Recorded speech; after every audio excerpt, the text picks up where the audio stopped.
Ya Allah. Tolong ya Allah. Rombongan pengantar jenazah yang mengalami luka panik saat mobil ambulans yang ditumpangi terguling usai tertabrak sebuah sedan di Simpang Tanjung Api-Api, Kecamatan Sukarami, Palembang. Warga dan rombongan pengantar sempat menempatkan kembali jenazah ke posisi awal.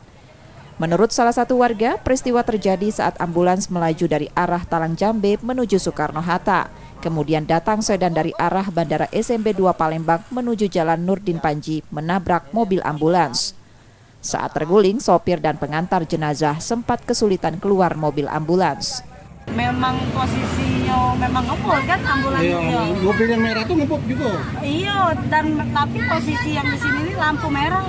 Nah, kalau yang untuk mobil merah itu dari Jalan Baru itu tuh posisinya memang hijau, memang pas di jalan ya. Jadi taruhlah yang ambulans tuh nerabas kan. Biasa cara-cara. Ya kena belakang ini nah, mau depan belakang apa bumper bodi belakang ini nah.